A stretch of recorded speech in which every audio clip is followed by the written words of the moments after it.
It is a very good morning and welcome to SlyMedia TV. Welcome to this episode of our Current Affairs, where we discuss issues that are happening in our communities and societies. And we want to bring you these programs so that you have a say. We will also allow you to send in your comments, questions, which we are going to be reading. And those questions and comments, we're going to read them to the panelists that we bring here on SlyMedia TV on the program. To allow them to respond to some of the questions and concerns that you have as citizens, as residents. Today on the show, we have decided that we're going to be calling the mayor of Harare, Jacob Mafume, to discuss with us issues that are happening at Townhouse, issues that are happening in Harare with regards to the management of the city and the service delivery, as it were. Mayor Mafume, welcome to the program and welcome to SlyMedia TV. Thank you. Always a pleasure. What we're going to do is that we're going to be discussing a whole lot of issues that are happening in Harare, but we're going to be focusing mostly on the Pomona Dumpsite deal. And we want to understand what's going on with the deal. We know there has been a lot of stories around that, a lot of accusations, counter accusations, threats, and all those things. But we're going to be dealing with those issues as we have invited Jacob Mafume here to help us discuss that deal and what's happening at Harare at Townhouse. We're going to take a short break. When we return, we go straight into the issues. Big businesses do not advertise because they are big. They advertise because they want to reach potential new customers. Advertising helps you move your goods off the shelves. Brand visibility engraves your brand in the hearts and minds of your old and new customers. SlyMedia TV has a package for everyone, big or small. It's called Everyone Can Stream. Corporate events, weddings, churches or funerals, we stream it all. We take your product and event to over 326,000 followers on Facebook and 96,000 subscribers on YouTube. We cross-post to over 6 pages with a reach of over 1 million followers from as little as $100 per hour. We give you the desired global reach. Call today for a free quotation. 263-772-863-484 or 263-775-964-849 or 263-773-761-800 or email on slymediastreaming@gmail.com. SlyMedia TV, building bridges. Welcome back to the program and welcome back to SlyMedia TV. Let me encourage you as our viewers that go ahead and like our page, go ahead and send in the comments and questions that you are going to be having as we continue with this discussion. Let me start now with the issues that are happening on your person. We know you were elected mayor. From that time, you've been in and out of prison, suspended, unsuspended, suspended. We want to know what's happening. What is the issue? Well, the issue is basically related to what we are talking about. Mm-hmm. Someone decided that I will be blocking their deals, and they decided to arrest me, to suspend me. They suspended me more than 4 times without a hearing.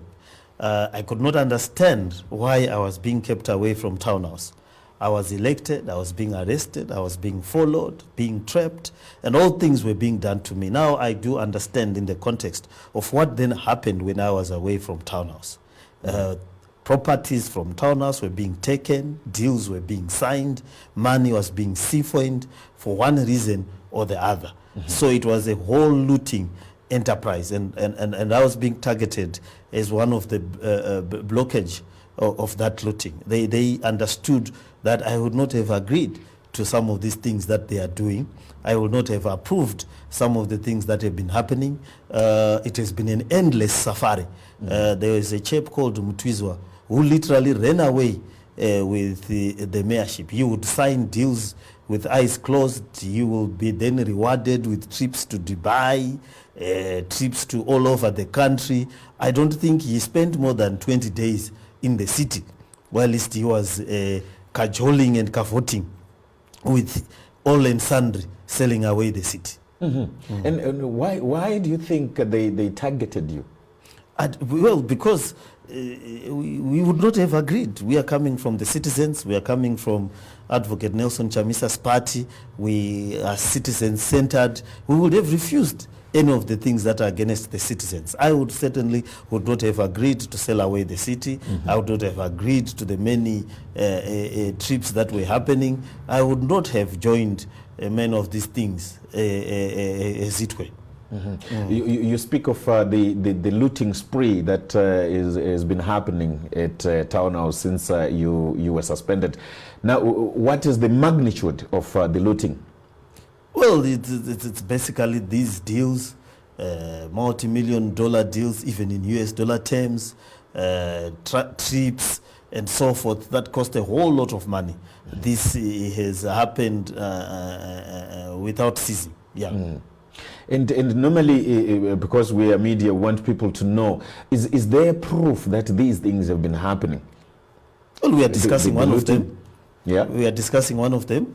It's not hidden. It's proof enough. The trips, you can't hide a trip to and fro across the world. Back there is, I don't think they are denying the things that they've done.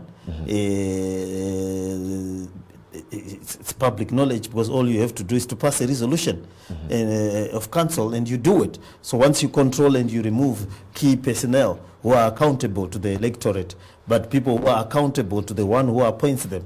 The reason of democracy is to make sure that people are accountable to the electorate. But if you make them accountable to one, two, or one person, if the person is accountable to the minister, they are doing their mandate. They will not hide. They will do as they've been instructed. So everything is there.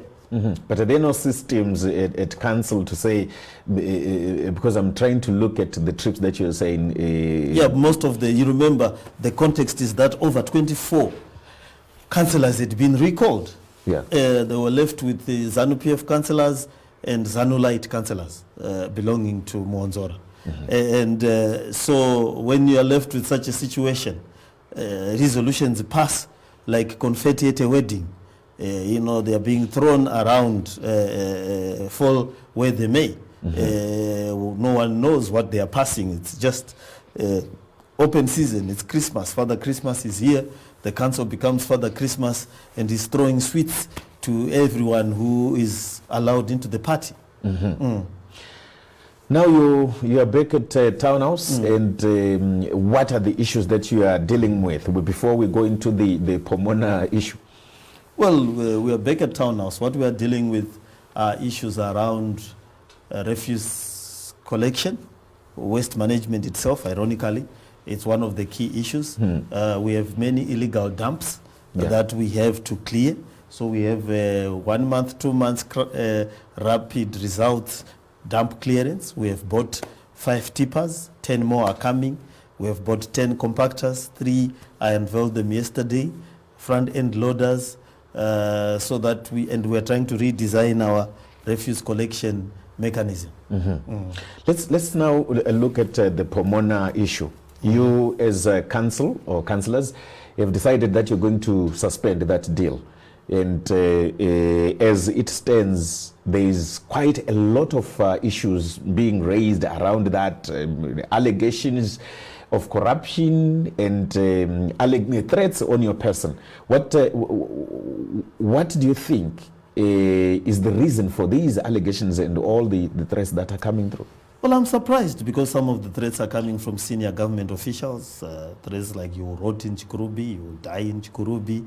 I mean, it's really unbecoming. Other government officials are saying I'm the only one who is blocking national projects. It's bizarre that people could take an interest. They are saying it's a council project, but they are more upset that it is not happening than council itself. A case of crying more than the bereaved, and one can just think that there's something untoward. What we have simply done is to raise issues that one can come and negotiate with us. And I've said, why are we paying as council, if we are giving you the raw material to make energy, it's like Wange paying Zesa to use Wange's core. It's like a bakery paying it's like the flour producer paying the bakery to use the flour to make bread. It's a lopsided deal. The cart is pulling the horse as it way. And I'm asking, why is the cart pulling the horse? And people can give me a rational explanation instead of shouting at me. They can simply say, you are paying because of this and this. And I've said, we can't be paying $140 per ton net, which is 22,000 US dollars per day, which is 750,000 US dollars per month. I'm saying council does not have that money. And it is going to rise to 1.2 million per month. Council does not have that kind of money to be paying. We are struggling with refuse collection, providing water to people, repairing the roads, the lighting, and the clinics, everything. We are struggling, even paying the worker's salary. We are struggling, and we don't even have the money to be paying someone that amount of US dollars per month, guaranteed. And I'm asking, why does the contract say we pay this money even when we have not delivered anything? We are supposed to pay. So there's no way bridge at Pomona there. And why we are paying, there is no design, 3D designs, no approved plans for the plant, whatever. Why are we paying in advance? There's no bankable feasibility study to say, is it even feasible? Will 22 megawatts come out of this? There's no bankable feasibility study. And those are the questions I'm asking. And all I'm getting is stones. When you ask for bread, you get stones. So senior government officials are throwing stones. It's now looking like an essay writing competition with the ministry writing long-winded statements. One does not even understand what are they talking about. Do they not know my office? I'm the mayor of Harare. I sit in an office. If a minister has something to say to me, they pick up a call, we have a meeting. I've got a huge parlor with nice sofas where we can discuss issues. I don't understand why governance is not an essay writing competition where we write statements against each other. I have an office, we have councillors, you can call the councillors, you can come, we can invite the minister in our chamber and he can explain the beauty of what he's trying to give us. You cannot beat us to understand that what you want to give us is good. You don't bring sticks to a birthday party for sweets. If it's good, there was an adverse long ago for CSC, which ironically has been destroyed. And there's also its own mega bill. The advert nyama inotaura yega. So if your deal is good, it will speak for itself. The company is not coming to negotiate with the council. Have you tried to engage them since? Yes, I've invited them. They know the council meetings. I've invited them to my office. I've set up a commission. I've said they can come to the office. They can come to council to discuss these things, and we move on. If there is a misunderstanding, I can read and write, I assume. If there is a misunderstanding between what I am reading and what they intend to do, we can discuss it. And we're made to understand that this is a decision that was taken in cabinet, that the deal goes on. How do you then go against the decision of the executive? I don't know who in cabinet signed it.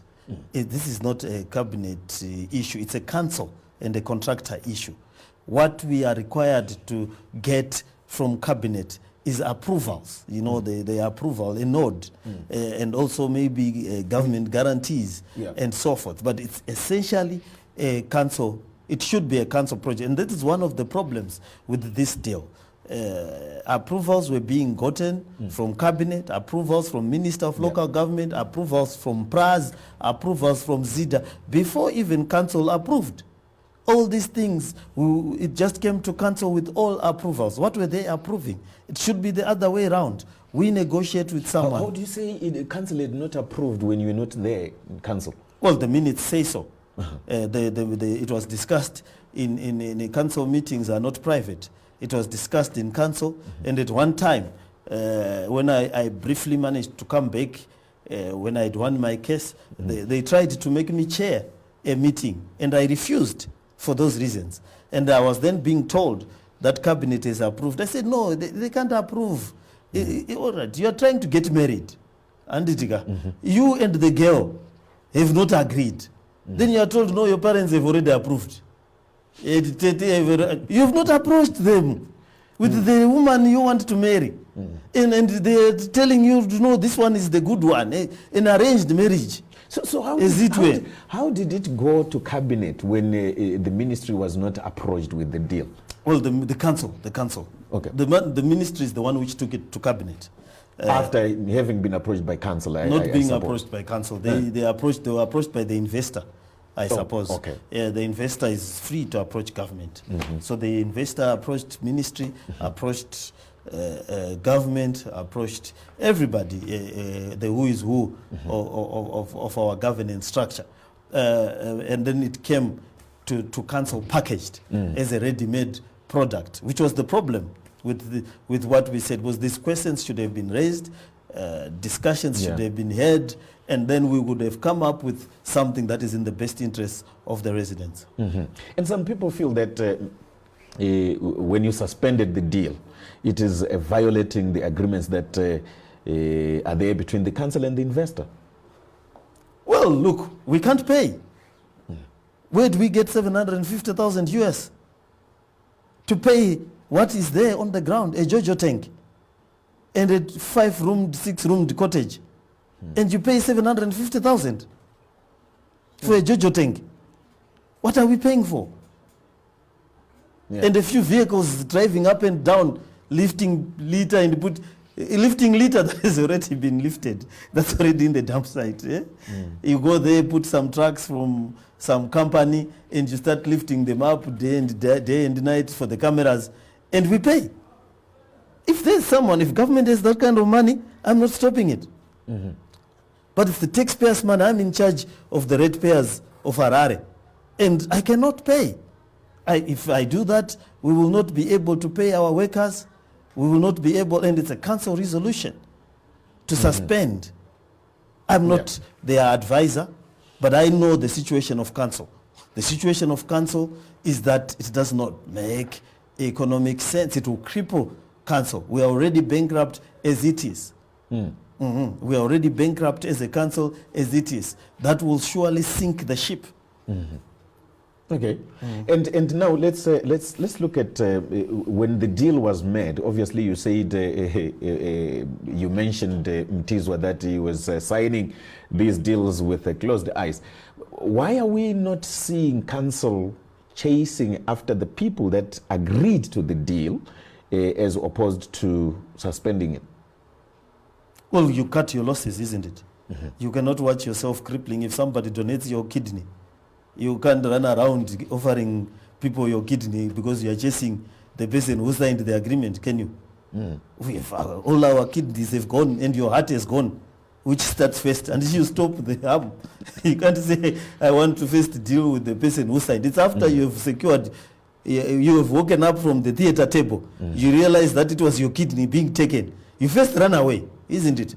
With your body and your kidneys. Then after you find somewhere to report and say, hey, my brothers, there are people in the habit of signing off toes, maybe.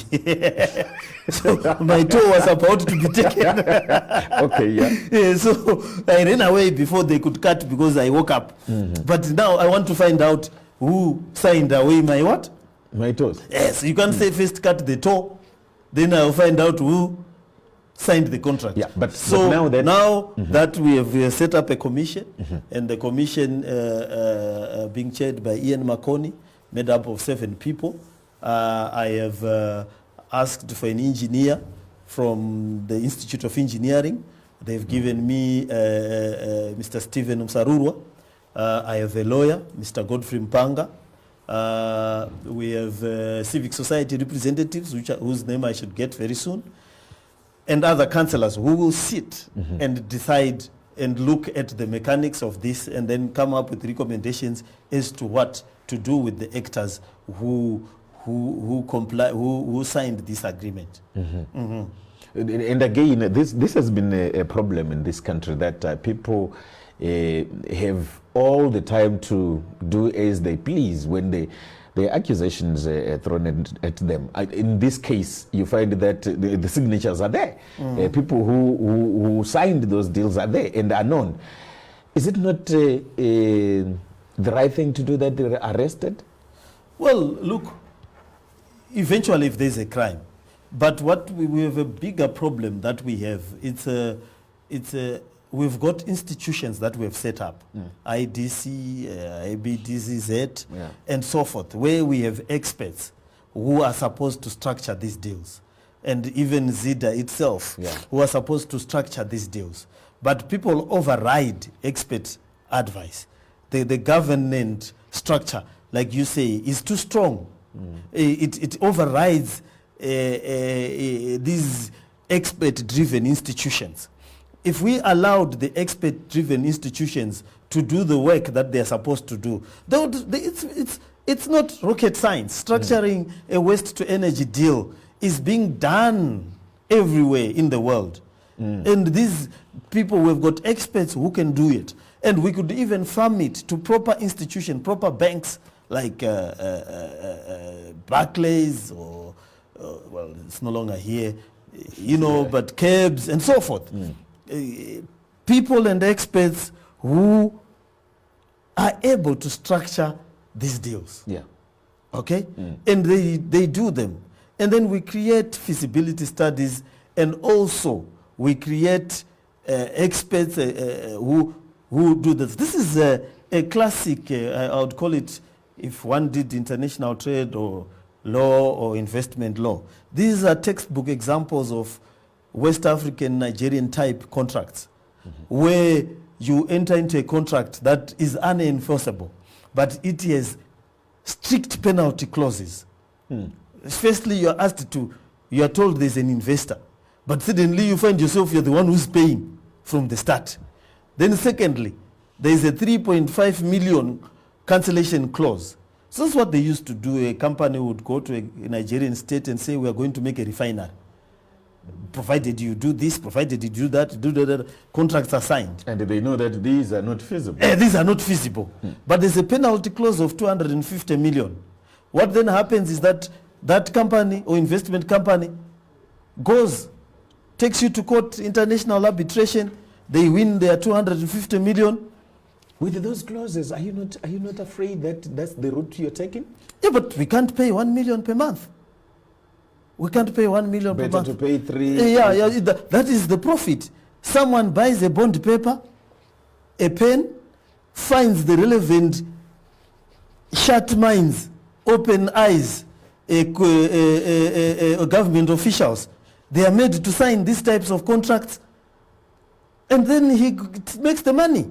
It is a huge profit for buying a bond paper, a pen, and a few meetings in a cabinet office, drink tea, sugar. These people sign, voila. You can either get 750,000 per month, or if council says they don't want to pay, you get 3.5 million. In any year, that's a profit for anyone. That's a lot of money. But you can't have those types of contracts in this day and age. Where are you going to get the 3.5 million? No way, we are not going to pay. The government said it's going to pay. But you're violating the clauses. Yes, we don't have the money. We are not. There is a clause in the contract which says government will pay if we fail to pay. Okay. So the cabinet, those people who are threatening me, maybe they will threaten the Minister of Finance and so forth. But even if they threaten me every day, 24 hours per day, where will council get that money? We don't have. We simply just don't have. Yeah. People are asking if this deal went to tender. No, it didn't. Obviously, it was, I'm telling you, it was approved, pre-approved. Everything was pre-approved. So it was just moving. They got an exemption from PRAS, exemptions from ZIDA. Minister even wrote exemptions that they shouldn't do bankable feasibility studies. So it's an exemption after exemption. Approval after approval. This is, well-liked people. Why is this the case? Who is behind this? I don't know. I don't know. That's why I've set up a commission to investigate, to find out our side of the story. I can't speculate. I end up accusing people of all sorts of things. But once we hold a commission, we will call all the actors. If they are interested in working with council, they'll come and present their case before council. And we will then see how we will proceed. Minister Moyo has, in one of the interviews with local media, he has said that the deal is going on regardless. And I don't know how you're going to be tussling yourselves and the ministry. I'm not tussling. He must be a powerful man. Maybe he's a god. He knows what he's saying. I can't speak for him. If he thinks that he has the power to give $1 million to a company from the residents, well, I don't have the power. But if he is the supreme leader of all councils and the giver of money, and if the people allow him to do it, who am I to speak about him? What I know is what the city of Harare will not do. The city of Harare, it cannot afford $750,000 to give someone for putting a JoJo tank and a 6-roomed cottage at Pomona Dumpsite. We don't have that kind of money. But if the almighty minister, in his wisdom or lack thereof, thinks that the most useful thing he can do at this present moment and this time in Zimbabwe is to give 750,000, he knows what to do. He can write a letter, a memo, and a directive to the city council to say tomorrow, may you pay this amount of money. And whoever has got that kind of money pays. If that's how government is run, who am I to point it out? But as I know that I represent the citizens of Harare, the citizens of Harare's books and amounts cannot pay. You are also accused of playing cheap political grandstanding in this. Oh, what is cheap? What is... That's what the minister says. Yeah, but it's political grandstanding. We're not playing political grandstanding. We have a contract that has been signed by a group of individuals who sat in a room, drank tea, bought bond paper, and a few ballpoint pens. And because they did that, they are worth 750,000. And the other person is supposed to get 3.5 million. For 30 years. In the history of bond paper and pen, I do not know anyone who has made such a profit after buying bond paper and pen and signing a paper. To say today I sign a paper, tomorrow morning people start giving me $22,000 per day. I've done nothing. I've built nothing. I just said, drank tea, signed a paper. That kind of thing happened in colonial times, where some white men came to a chief, says, put an X here, and say, all your gold and things are mine. Where in the world does such a thing happen? You sit in a room, you sign, and you get money. Does that make sense to you? What kind of contract is that? Where in heaven? I mean, then we are in the wrong professions. All of us should be buying bond paper and signing agreements with people.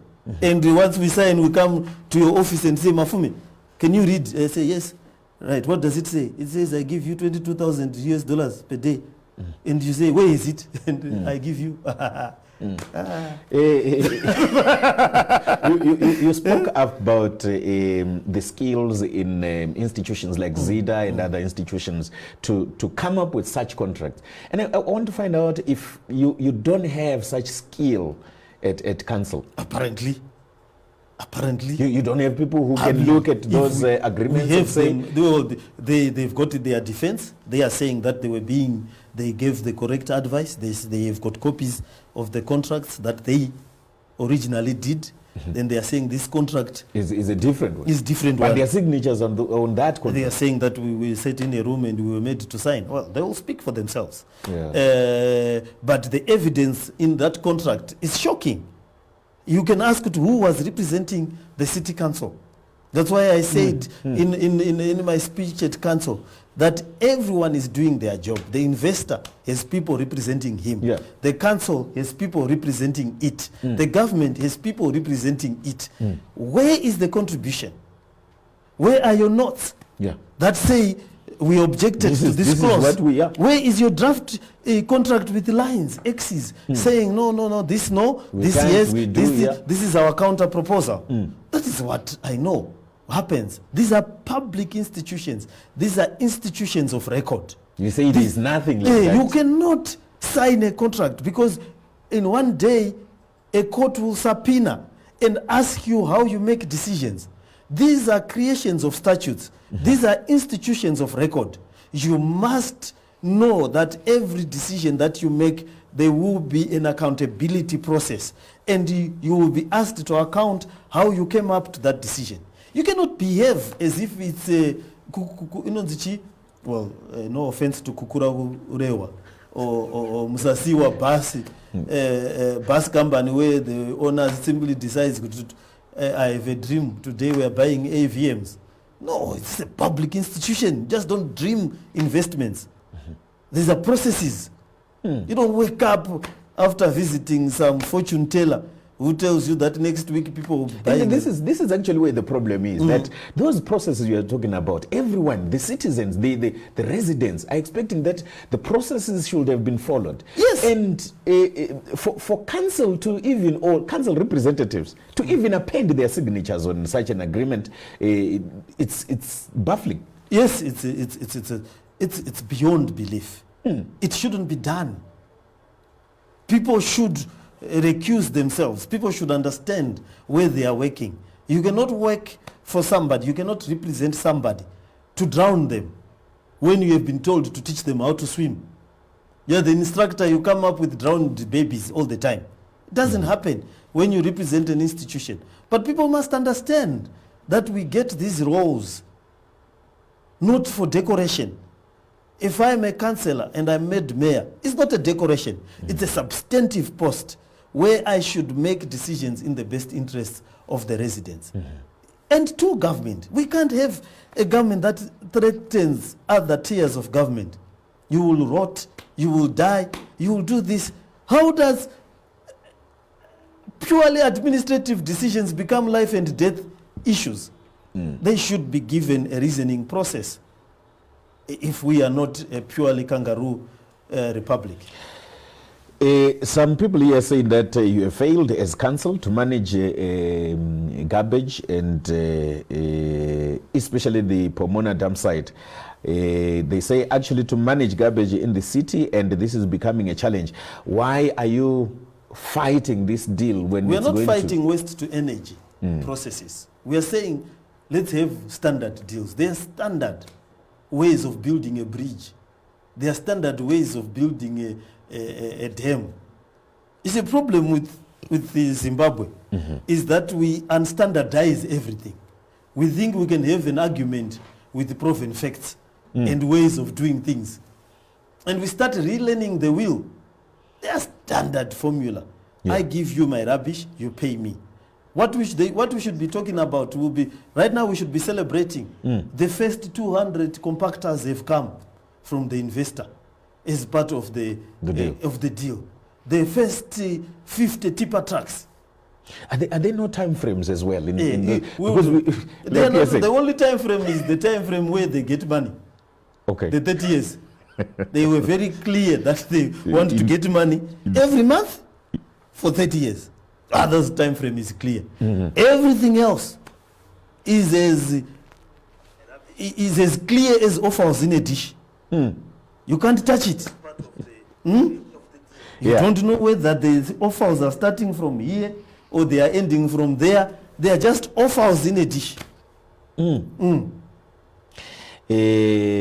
Let me read the other comments here. Someone says there are people who definitely are going to defend Pomona daylight robbery deal.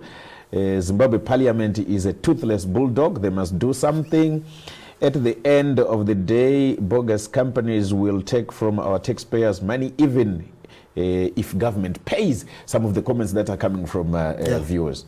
Yes, I mean, it's taxpayers' money. It's people should not, I certainly would not want any dollar of mine to be paid there. But look, I am in charge of Harare. If in the wisdom or lack thereof, Mutuli Ngube decides to pay, I'm sure he has paid for more worse things than this. But we are just saying that as the city of Harare and representing the ratepayers of Harare, we can't. We will not be able to honor this particular contract. It has no benefit. No one has argued or told me where it is benefiting the city. Yeah. Actually, No one, that was going to be my next question. No one. Where is the city benefiting? No one has come and said, Mr. Mayor Mafume, you are missing it here and there and there and there. No one.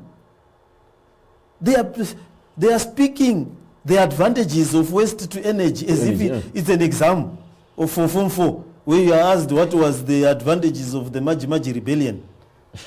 And you then say, yeah, it was good for this and good for that. No one is saying, okay, Mafume, but you are going to get 100 compactors. Mafume, you are going to get this electricity directly going to Morton Jeffries. I don't even know where the electricity is going. Am I supposed to apply as to become an independent power producer like everyone? Am I going to be a power producer like other cities in the world? What is the framework? Where are the frameworks? Who is the off-take agreement? Will I be able to sell it to ZESA? Yeah. Will I sell it to the residents directly like we used to do?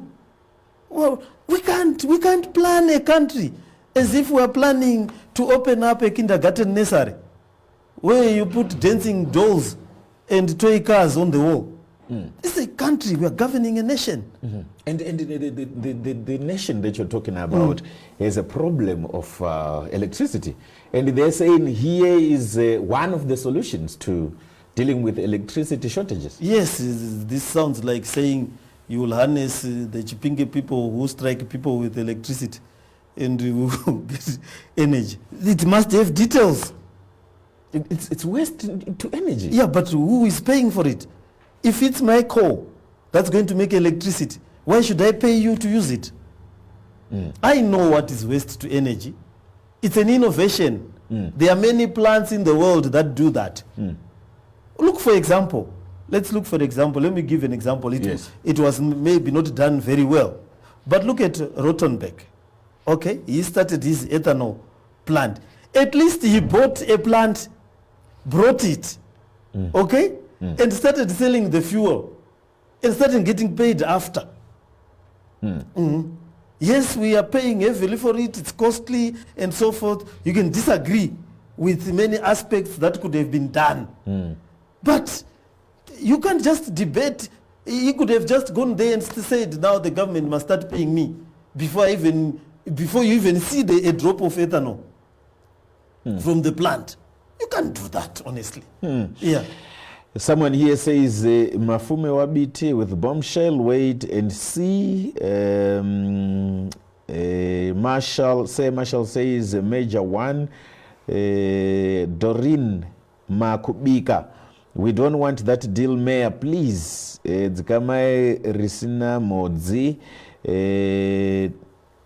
And the bastard wanted to loot financial resources using this Pomona deal.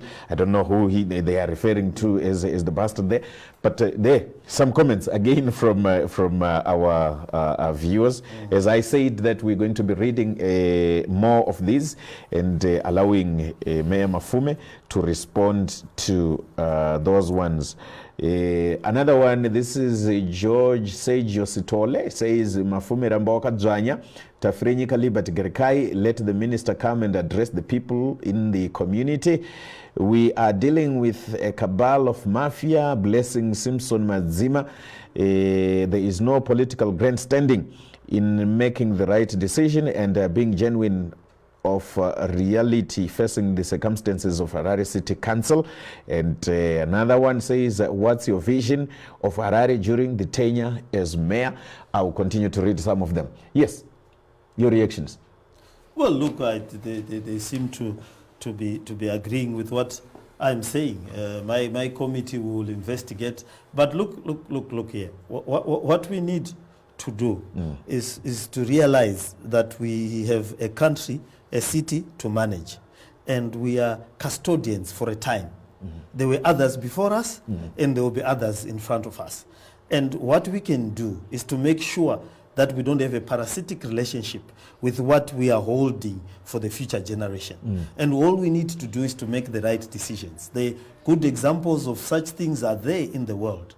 We don't need to really outthink ourselves. We need to provide water to the people. We are not building dams for Harare. We are building dams in game parks. Now we've got Tokwe Mukosi. We don't know what to do with the water. We've got so many dams that are being built in places where you don't even understand which elephant asked for that dam. But we've got 3 million people here in Harare, in Chitungwiza. The last dam was built in 1976. For all these people, they talk about Kunji, they don't build it. They talk about Musani, they don't build it. We need a canal coming from Rusape, Marondera to give our eastern suburbs water. The water is just 80 kilometers. Do you know how long the canal to Hippo Valley is? It's over 400 kilometers from Lake Mtirikwi right to feed the sugar estates. And we've got water going to Mozambique from the Eastern Highlands, causing floods down there.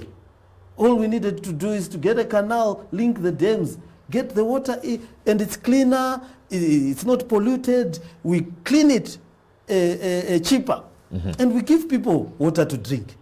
But we don't. We are busy chasing pots of gold at the end of ugly rainbows. And this one says, what is your vision for Harare? Well, my vision of Harare is that we want to do the simple things right. I am not one of those people who believes in vision 20-something, visions of when you are dead. Those are nightmares. I don't believe in giving a time frame for a good time. Okay? To say I'll have a good time in 50 years. I don't believe that. I believe in doing the simple things right. Okay? If we say we are going to build a road, if we say we're going to build a clinic, let's do the simple things right. Let's pay people properly. Let's allow investors to invest properly. Let's have standards. A city is an artificial people. Let's make it a smart city. Let's get there so that people are able to enjoy their environment from now. And all of it is about the correct decision making. Once you make the right decision, as long as it's not selfish, your city will develop. Look at Lusaka. We used to laugh at Lusaka. Right now they've got good roads. Right now they've got cameras on the streets. You get your bills and so forth. It's not perfect, but there's order. There's order. Look at the cities in South Africa. Look at Botswana. It's easy, does it? Making the right decisions at the right time. Look at Namibia, right? Look at Maputo now. Look at Beira now. You can't recognize them. They're making the right decisions. They're allowing politics, leaders to change. And so forth. Like you say that you don't believe in vision 2025, 2023, 2030, 2060. But we know Council has been saying this, that by 2025 we want to be a world-class city. Why should you give a time to be world-class? Why can't you do world-class decisions? That's the problem. That's why we are making bad decisions now, because we are waiting for 2025 to make world-class decisions. Why not now? The same US dollars that's being used in a developed city is the same US dollars I'm using here, isn't it? Yeah. So if I've got 50,000 US dollars, it is not restricted to buying nice things or making things better. Why don't I do it now? Why do I have to say I will be world class in 2020, which is now around the corner? And it doesn't seem like... Does this Pomona decision look like it's world class? It's 30 years from now. How many decisions are looking very... And the Pomona deal, Mayor Mafume, is just but one of the deals that we know. Is there any waste? Because for you to become world class, you need to have world class decision making. You can't be beautiful later when you are crisscrossing your face and mutilating yourself and then say, don't worry, in 2025 I'll be beautiful. Doesn't make sense. We have to make world-class decisions. Today I decided I will wear a nice shoe today. I can't say I have a vision to wear a nice shoe in 2025. Wear it now. Yeah. Do it now. Make a good road now. Put lighting now. Because you are using the same amount of money. Yeah. So I was saying the Pomona deal is one that we have come to know in the public now. What is happening with, behind the scenes that citizens need to know? What is happening with the Mbudzi exchange? Oh, the Mbudzi exchange is not ours. It's a government thing. It's a clover leaf design. Basically, the design is okay. We worked together with them for that design. The contracting and the costs, I'm also surprised at the prices, but that's surprised that they are too high, they're too low? They are too high, okay, from what I gather, but well, what do I know? So, but the road network needs, that interchange needs to be done. Not only that, we need to revamp our transport system. We need to look at our termini. Our termini was based on a centralized system. It doesn't work anymore. People want to go to Bindura, want to get their combis or transport on the Bindura road. People want to go to Bulawayo, want it there. People want to go to Mashingo, want it at Mbudzi. People want to go to Mutare, want it. So we need to redesign the city, redesign our termini. Then we need to redesign our roads, our trunk roads in the city. This is very important, because then it speaks to a whole lot of order even in the city. It's order. We now need to design our roads in Harare. So 2nd Street must not allow you to stop, okay? The design. So these roads must be, we should design fast-moving roads. So a road network is like a river, okay? So you design it with flow in mind. So what they've done in South Africa, where there are certain roads that just don't stop. Once you get into that road, you are moving, you are going, you've said you are going out. So there are certain roads that don't need to stop, because there are people who need to get out of the town fast. You don't need them in town. So once they get on that road, they must know that it's going out. It's going out. So you need to redesign. So there's no stopping in that road. We need to redesign. Lusaka has done that to its roads, and we need to do that to our own roads to be able to create a complex city. We need ZIPCO back to the city councils. The transport system design needs to come back to the city councils so that we redesign the road network. We need a rail system. We already have got a rail network that moves in the other southern and western suburbs. And that rail network, we can put, it's a heavy rail network, but light rail can also move on that. So we need to look at its potential as light rail right up to Chegutu. Because most of all these cities are now feeding on Harare. So what we need is to be able to get people from Marondera and Chegutu very quick into Harare and out of Harare, so that they don't congest the roads. If you look at Marondera now, people need to come to Harare. They live, so that we can allow our satellite cities to a person must be able to live in Marondera, but be in Harare in 30 minutes. Live in Chegutu, be in Harare in 30 minutes, and go back. Plans of subways? Yes, subways. Well, we can do subways, but we don't really need a subway. We've got space in this country. Most of our roads and our cities were built quite recently. So we have space to do whatever we want to do. And when are we likely seeing this happening, the redesigning of the roads, the termini in the We need to implement devolution that we put in the constitution. The Minister of Local Government has been delaying. For Harare, we should be having a metropolitan province, where I was supposed to be the governor of the greater Harare area. When then we should be having a provincial planning master plan, where we plan and do these things and link the mega city that Harare has become. We need to plan together with Epworth, Koromonzi, Mount Hampden, and everybody else. We need to harness those economies so that we are then able to create a regional economy that functions and builds this infrastructure. Oh, we need to redesign the way government is investing. They are investing in the smaller things. They are crowding us in the borehole. Can I say? Okay. They are doing boreholes now. So and they say they're doing that because you have failed to provide water as a council. No. You don't do boreholes as a government. What you do is you modernize all these cities that modernize their water systems. You create an infrastructural bank. But this comes back to your issue where you said that you know that people are donating your kidneys and you don't have to wait. You have to run away. So government is saying what we are doing here is temporary to make sure that people have water while we're dealing with other issues. No, they are playing in the nursery when they should be in the university.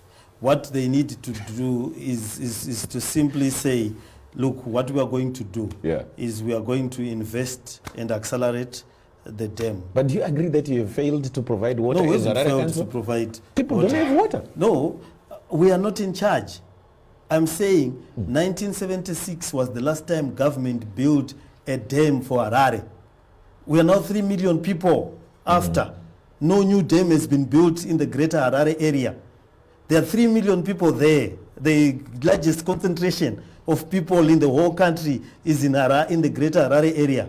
No dam has been built. It was last built by the colonialists.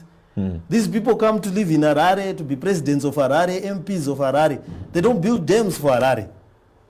So we can't keep drinking the same Lake Chivero water which was built in 1956. And it's now downstream. We put our sewage in there. We should have finished Kunji. We should have finished Musami. We should have finished the canal I was talking about. Manyame, there's lower Manyame to dam, there's upper Manyame to dam. Okay. They've not done that. So there's no water to give anyone. Because we are not harvesting the water, and we are now depleting the water table. It's the government. They must allow us to if they are city of Harare built Lake Chivero. We can't say city of Harare was competent. We built the power station. We built Lake Chivero. Okay, we built all the roads in Harare, isn't it? So you can't say. Years back, Harare was able to do those things. But now it can't. Are we developing backwards? That's a very important question. Yeah, are we developing? What is happening? Yes, it's not rocket science. Give us the permission to negotiate with the contractors to build Musami. We will do it.